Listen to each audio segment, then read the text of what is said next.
So guys हामी गुलरिया नगरपालिकामा केरा लिन आएका छौँ। तपाईहरुलाई प्रत्यक्ष मात्रामा हामी केराको खेती पनि देखाउनेछौँ।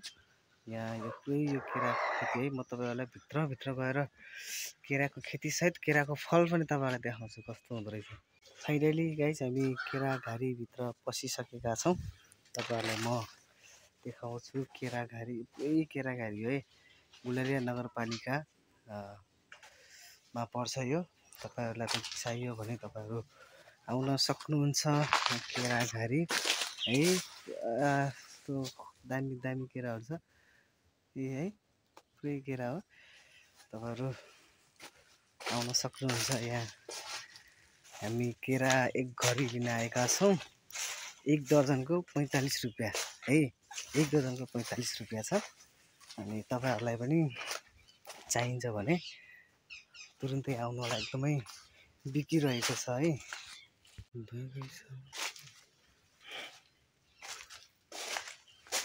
केरा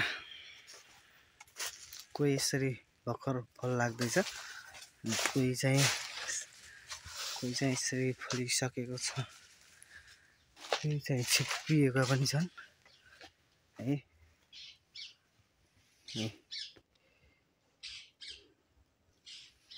यसभित्र लोकल कुखुराको पनि पालन रहेछ है त।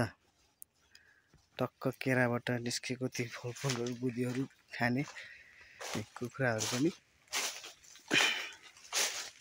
पाल्नु भएको रहेछ है त यहाँ अंकलले चाहिँ।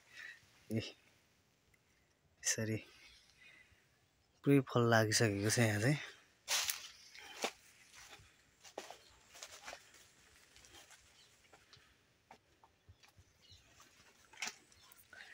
हामी जाँदैछौँ केरा हेर्दै जाँदैछौँ गाइस। ठ्याक्क अब हामीलाई कुन मन पर्छ अनि त्यही हामी लिएर जानेछौँ।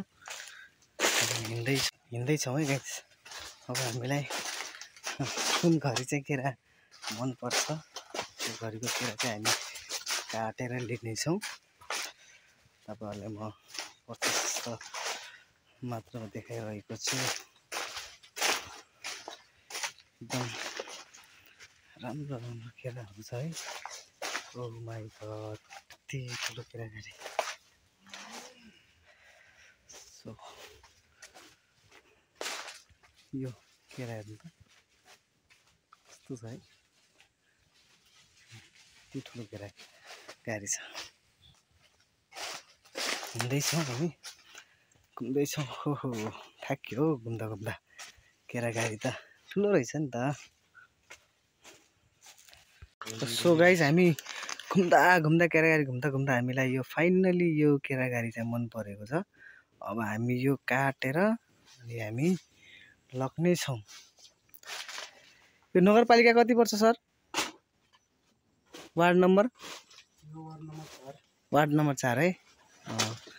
गुलरिया नगरपालिका वार्ड नम्बर 4 ठेगाना चाहिँ है। तपाईहरुलाई चाहियो भने तपाई तुरुन्तै आउन सक्नुहुन्छ। यो चाहिँ हामी लिँदैछौँ, हामीलाई मन पर्यो है। ल अब हामी यहाँबाट केरा घारीबाट निस्किँदैछौँ है त गाइस। अब हामी निस्किँदैछौँ। अब हामीले फाइनली लिइसकेका छौँ। गुलरिया नगरपालिका वार्ड नम्बर 4 मा केरा घारी छ। तपाई आउन सक्नुहुन्छ है। फाइनली गाइस हामी यो केरा घारीबाट निस्किसकेका छौँ। अब हामी चाहिँ फर्कदैछौँ है आफ्नो गन्तव्यतिर हामी फर्कदैछौँ। यहाँ केरा खेती मात्रै नभएर विभिन्न खेतीहरु हुँदो रहेछ, तरकारी खेतीहरु है। यो तपाईहरु पुरै देख्न सक्नुहुन्छ। यो मेरो पछाडिको यो पुरै खुर्सानी बारी हो। यहाँ मात्र नभएर उतातिर यो पुरै उतातिर पनि तपाईको खुर्सानीदेखि लिएर बोडीहरु भयो, फर्सीहरु सबै पाइन्छ यहाँ चाहिँ। म तपाईहरुलाई ठेगाना सहित त्यहाँ राखिदिन्छु कमेन्ट सेक्सनमा। तपाईहरु चाहिँ आउन सक्नुहुन्छ। राजकुमार चौधरी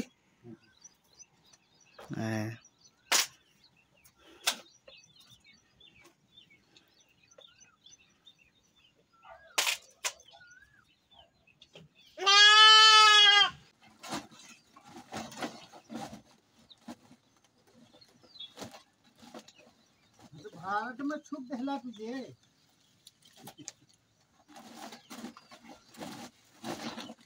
हाँ 25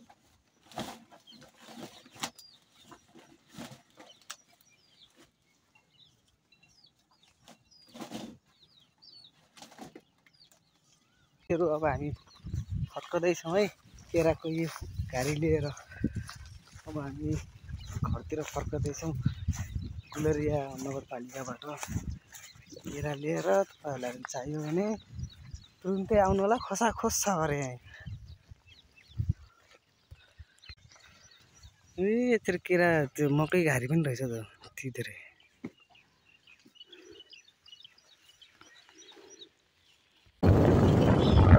केरा लिएर फर्किसकेको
खरबुजा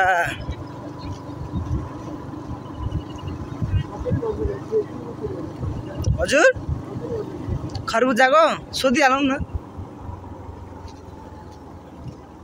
यता रोक्नु न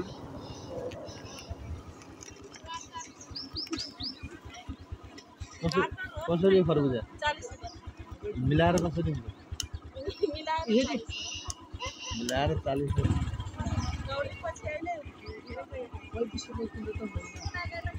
30 रुपैयाँमा हुन्न 35 मा दिइहाल्नु न अनि हुन्न 35 देवी तपाईँ लाने दाइ लाने सबै लाने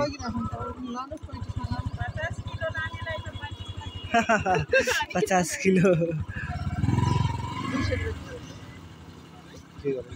हजुर के गर्ने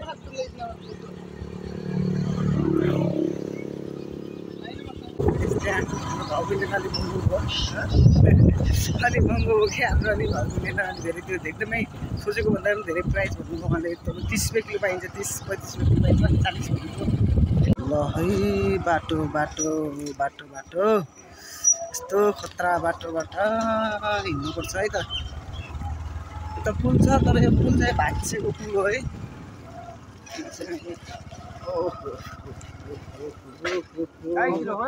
कसरी मिलाएर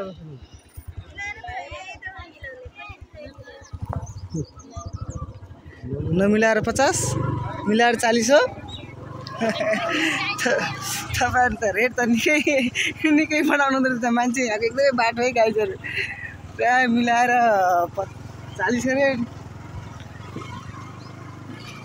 50 मा त घरतिरै दिन्छ त्यसरी ल्याएर आउनु हो नि ल यो चाहिँ तपाईको बबई जब्दी घाटको बाटो हो पुल त बनेछ उता तर भत्केको पुल छ त्यहाँबाट हामी जान सक्दैनौँ र हामी यो सर्टकट बाटो जङ्गलको बाटो हिँड्दैछौँ तपाईहरुलाई म देखाउँदैछु बाटो एकदमै खतरनाक बाटो छ ल्याएर तिमीले झ्याम्पुङ कटाम भन्ने बुझ्न नि मार्केटतिर धेरै पाइन्छ तयार यतातिर तयार हो नि यो त तपाईँको खरबुजाको त लगभग उस्तै परे खानी नै भनौँ न त सबैले उब्जनी गर्नुहुन्छ हाई मार्जिन भन्छ हो नि त्यही पनि बोकिनु उता लिनु काम के छ अनि त्यही पनि प्राइस चाहिँ महँगो छ खानी नै भए पनि प्राइस महँगो छ हो नि किसान भएको पनि लिदिनु थिएँ ओ गाइज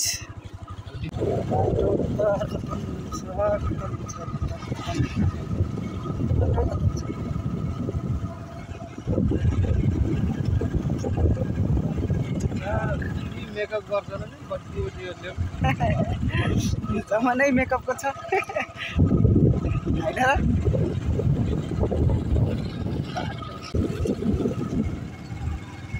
जतिको फुल हो है भान्जीको फुल हो पुरा बाटो बाल्लो आयो बाल्लो आयो बाल्लो चाहिँ जब्दी घाटको बाटो जब्दी घाटको पुल चढ्दैछौँ हामी एकदमै काठको पुल चाहिँ बबैको जब्दी घाट हो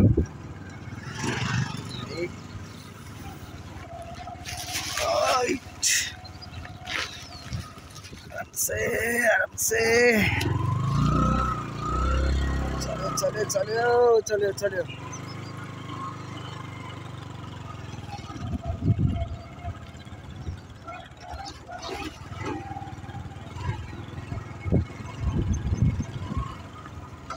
जब्दी घाट बबेको पुल तर्छौँ हामी पक्की पुल त भाँचिएको छ उहाँ छ पक्की पुल त भाँचिएको छ तर अब हामी चाहिँ काठको पुल तर्छौँ होइन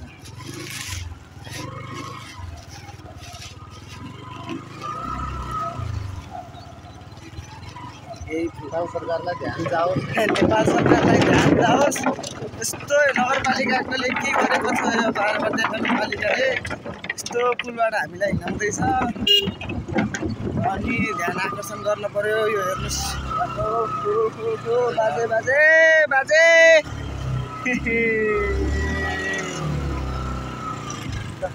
हेर्नुहोस् त यस्तो छ अवस्था अब ठ्याक्क लाएर यहाँ पैसा दिनुपर्छ है ठ्याक्क बाजेलाई पैसा ठ्याक्क दिनुपर्छ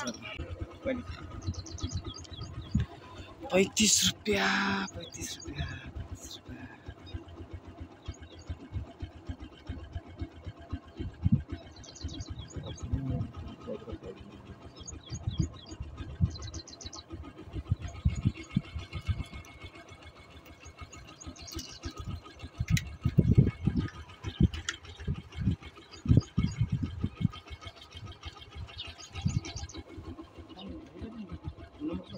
अवस्था यस्तो गाइज हेर्नुहोस् त यो पुल भएर पनि हामी यो अहिले यो पुल भत्केको कारणले गर्दाखेरि 35 रुपियाँ तिरेर हामी चाहिँ त्यो अघि तपाईँले देख्नुभयो अघि तपाईँले त्यो काठको पुल देख्नुभयो नि गाइज त्यो काठको पुलबाट हिँडेको 35 रुपियाँ तिर्यो है अब तपाईँ के भन्नुहुन्छ भिडियोमा टक्क कमेन्ट गरिदिनु होला अनि टक्क लाइक सब्सक्राइब चाहिँ गर्न नभुल्नु है त यदि तपाईँहरू मेरो च्यानलमा नयाँ हुनुहुन्छ भने लाइक सब्सक्राइब गर्नुहोस् ताकि यदि तपाईँ लाइक सब्सक्राइब गर्नुभयो भने तपाईँलाई यस्तै अनि भ्लगहरू चाहिँ हेर्न पाउनुहुनेछ छुट्नु हुने छैन है त सबैजनाले ट्याक्क मेरो कमेन्ट सेक्सनमा जाने लाइक कमेन्ट जाम हानिहाल्ने त गाइज